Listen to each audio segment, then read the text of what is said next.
Here with us is Dr. Rakesh Mohan, who is currently president of the Center for Social and Economic Progress and member part-time Economic Advisory Council to the Prime Minister. In the past, he had served many important posts such as RBI Deputy Governor, Chief Economic Advisor, Economic Affairs Secretary.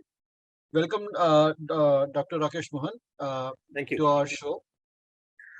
Sir, my first question to you is that many analysts, including Nouriel Rubini, has cautioned against long and ugly recession, global recession, which may start by the end of this year and last till the end of 2014. How do you see the impact of that recession on India, given the fact that exports growth have already started decelerating in September? First, I think that all of us need to understand that this current period is characterized by a kind of uncertainty that the world has not seen for a very long time, including the North Atlantic financial crisis of 2008-9, which was the last big sort of financial crisis affecting the whole world. Because a number of things have happened at the same time. First, of course, the COVID epidemic, both the impact of the actual epidemic, plus the impact of the lockdowns, etc., in most countries. Second, of course, the impact of the Russia-Ukraine war. We still don't know in each of these cases, that is the COVID as well as the Russia-Ukraine war, what is ahead of us. Because in the case of Russia-Ukraine war, of course, it's clear that we don't know how it's going to end, when it's going to end, what will actually happen after that. And the issue is, it's not just the war, the issue is combined with the problem of greater competition and contest between Russia and the US on the one side. So we don't know how this will all end in terms of the impact on global economic governance, so to speak. Similarly with COVID, yes, we are, I think, hopefully almost seeing the end of COVID, but we don't know. As we know, China continues repeated large lockdowns in large cities, which has affected Chinese growth. And that, of course, given that China is now the second largest economy in the world, that affects the whole world. So that's the first two, COVID, Russia, Ukraine. Third, that since over the last 15 years, last 14 years, we have had a continuous regime of very, very low interest rates. And of course, low inflation.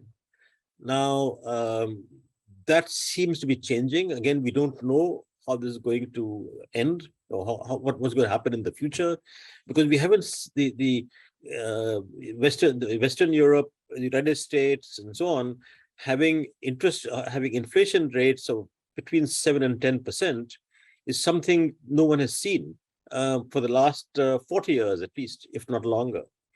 And I would also say that people don't quite fully understand what's causing such high inflation rates, apart from, of course, the energy issues raised by the Ukraine war and so on. But the issue that has arisen is that since the 2008-9 crisis, there's been a general understanding of central banks going down to do monetary accommodation for a very, very long time. And because inflation did not rise until last year or so, or last couple of years, that we thought we'd come to the end of inflation and of the effectiveness of central bank actions.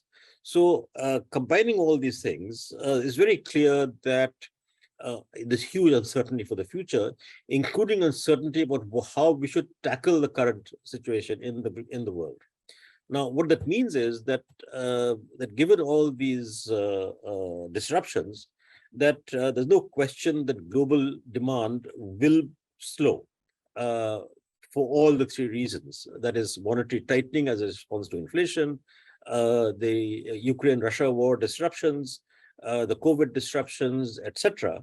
And fourth, I would say, is that something I think has not been talked about enough is the demographic change that is going on. This is a medium-term issue, not, of course, an immediate issue, of population growth going down everywhere, including ourselves. Certainly, China, Japan populations have been decreasing quite some time. So there's going to be an impact on global growth for the medium term. So in that context, we can't expect to be untouched. And therefore, given that we are among the better performing economies in the world, and we hope that we will continue to do so, but we have to be aware that we are significant, we are part of the global economy, and so there can be no decoupling.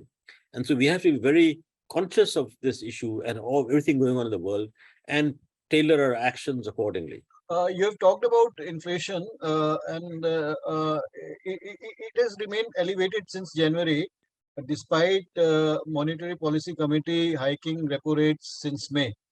Uh, and in September, it had stood at for 5-month high of 7.41%. Uh, does it mean that while Monetary Policy Committee is taking resort to policy rate hikes, the problem lies somewhere else on supply side, and the whole thing is misplaced? Well, first, I think we need to. I find that, as you may know, that I have never been a votary of the inflation targeting framework. Um, right from the time that I was in the Reserve Bank, and later while teaching monetary policy and central banking, etc., at Yale. But leave it aside for a second. What we do know is that monetary policy impact has a pretty long lag. So the actions that you take now, you really expect to see the impact something between 3 to 6 quarters from now, or 4 to 6 quarters from now. So if we started tightening in May, to expect something to happen immediately is basically mistaken. But I think one of the negative impacts of inflation targeting frameworks has led people to have excessive confidence and belief in the effectiveness of monetary policy on affecting inflation. Of course, it does affect inflation. I'm not disputing that. But the view that, look, inflation has gone up, you tighten, so suddenly it'll come down. That won't happen. It takes time for monetary policy transmission to take place. Second, so there's been, as I say, excessive faith in monetary policy impacting inflation through interest rate movements. Second, the one thing that we need to be conscious of even now is that we can't really say that monetary policy is tight. That naturally, with the repo rate at 5.9% in India, with 7.4% inflation rate in September, and the wholesale price index, of course, has come down. It's been coming down somewhat. It's still 10 plus. So the policy rate itself is still negative in terms of the real interest rate. So with no stretch of the imagination, it cannot be called an accommodative policy rate. To say that that the monetary policy has been tightening or is tight is basically incorrect. And I think that there is need for monetary policy interest rates to come to some degree of normality relative to expected inflation. Now, if you say that, look, my expected inflation now is 4%, say over the next 2 years, then one would conclude that, look, around 6% policy rate is pretty normal. So it really depends on what kind of inflation expectations that you think exist, because one of the roles of inflation targeting is actually to anchor inflation expectations. So if we do believe that inflation expectations are indeed anchored at the RBI's target of 4%, then yes, a policy rate of around 6% is sort of approaching normality. So I think there are many different factors that need to go into thinking about monetary policy in the current circumstances.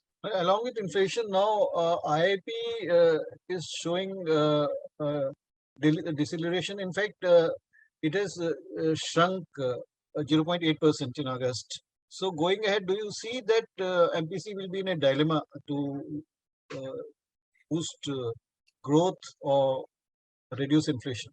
Um, Obviously, this is among the most difficult questions facing, I think, all central banks today. With the economies slowing down, certainly in India, with the, as you said, industrial production has been slowing down. But again, the question comes back to how much is the impact, how much is the monetary policy responsible for such a slowdown?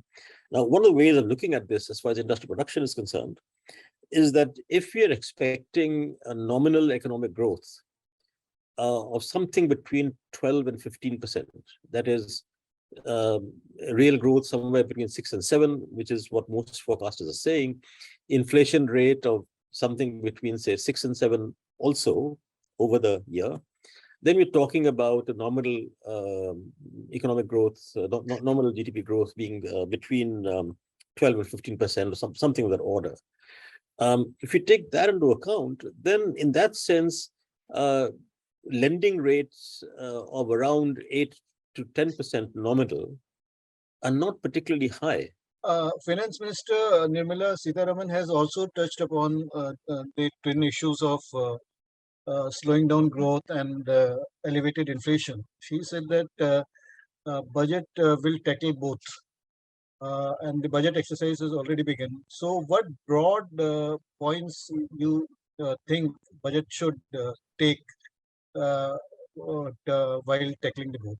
So, Indrajal, on this issue, let me take a somewhat non-traditional and non-conventional view. And non-conventional view, actually thinking of the budget for the medium term, not for the immediate macroeconomic management. And on that, I would say that among the things that we have learned in the last few years, and actually for a long time, is that the areas in which India has failed most miserably are in terms of health, education, and nutrition. In the case of nutrition, all the different NFHS surveys are still showing something of the order of 30% of the kids being stunted in rural areas. Similar numbers, proportions for wastage.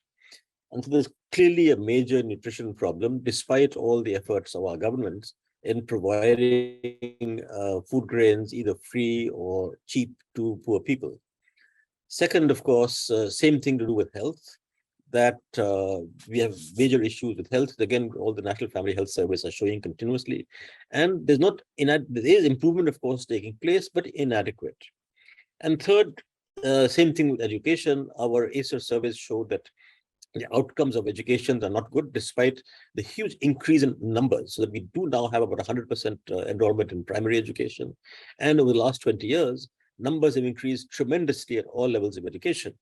So my point for the budget essentially is that yes, these issues are not tackled in 1 year, but I do believe that it would be, I think, very, very important for the country if this budget really indicates a major focus towards these areas, that is nutrition, health, and education, with some kind of giving a 5-year framework or 3-year framework, something of that order, just giving an indication that, look, this is the kind of objective we have, because it is the case that public expenditures in health and education in India as a proportion of GDP are among the lowest in the world. Second, that because of this, health and education in India is more privatized and getting more and more privatized relative to other countries in the world. We also need to be cognizant of the impact of COVID, again, on all three, nutrition, health, and education, that in terms of education, a whole kind of generation of kids have lost roughly 2 years. Now, these are not normal, as I said, these are not normal budget issues that we talk about, but I do believe that this is now becoming urgent, that the budget itself should make some announcements on this, and then let certain kind of mission mode actions take place, with significant increase in budgetary allocations right from today. Thanks a lot, Mr. Rakesh Mohan, for talking to Business Standard. Thanks a lot. Thank you. If you like this video, share it and subscribe to Business Standard. For more news, views and insights, log on to www.business-standard.com. Do also follow us on YouTube, Twitter, Facebook, Instagram, Telegram and LinkedIn.